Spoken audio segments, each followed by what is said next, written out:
Hello বন্ধুরা, তো প্রতিদিনের মতো আজকেও আমি চলে এসেছি আমার লাঞ্চথালি নিয়ে।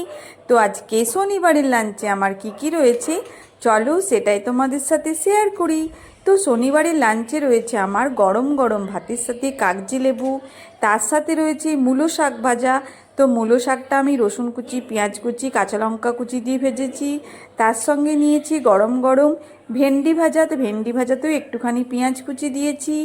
আর তার সাথে করেছি ডিমের ঝোল। তো ডিমের ঝোলটা আমি আলু দিয়েই করেছি, আজকে একটু ঝোলঝোলই করেছি ডিমের ঝোলটা। আর ডিম খেতে আমার খুব ভালো লাগে, কিন্তু ডিমটা আমাদের বাড়িতে একটু কমই রান্না হয়।